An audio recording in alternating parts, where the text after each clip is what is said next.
السلام علیکم ورحمۃ اللہ وبرکاتہ۔ یوٹیوب کی پر نئی ویڈیو کے ساتھ میں ہوں حافظ محمد احتشام۔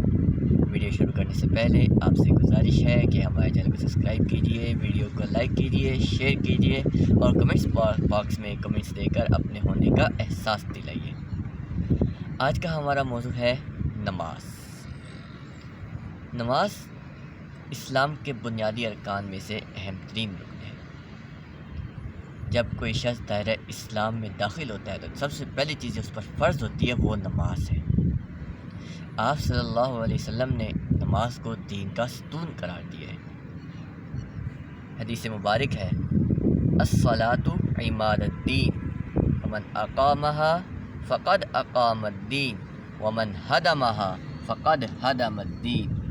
نماز دین کا ستون ہے، جس نے اس کو قائم کیا گویا اس نے دین کو قائم کیا، اور جس نے اس کو گرایا گویا اس نے دین کو گرایا۔ حدیث مبارکہ کے مفہوم کے مطابق نماز دین کی بنیاد ہے، نماز دین کا ستون ہے، اور اگر ہم نماز کی پابندی نہیں کریں گے، نماز سے روگردانی کریں گے تو ہم دین سے روگردانی کرنے والے بھی بنیں گے۔ نماز اللہ تعالیٰ نے 5 ٹائم مسلمانوں پر فرض کی ہے، اور دیکھیں یہ نماز ہمیں وقت کی پابندی سکھاتی ہے۔ نماز ہمیں ہماری صحت کے جو اصول ہیں ان کو مد نظر رکھتے ہوئے ہمارے جسم پر اچھا اثر ڈالتی ہے۔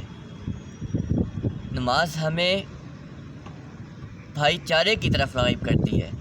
دیکھیں جب ایک جماعت کے ساتھ ہم نماز پڑھتے ہیں، ایک امام کی اطاعت میں ہم کندھے سے کندھا ملا کر کھڑے ہوتے ہیں تو امیر اور غریب کا فرق مٹ جاتا ہے۔ ہمیں چاہیے کہ ہم نماز پنجگانہ ادا کرنے کی کوشش کیا کریں۔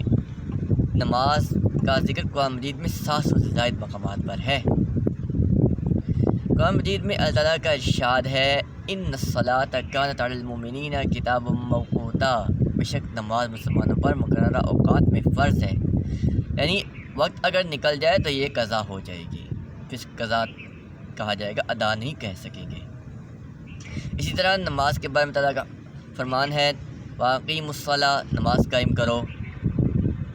مومنوں کو صبر اور نماز سے مدد لینے کی تلقین کی گئی، ارشاد فرمایا ہے یا ایھا الذین آمنوا استعینوا بالصبر والصلاۃ، صبر اور نماز سے مدد لیا کرو۔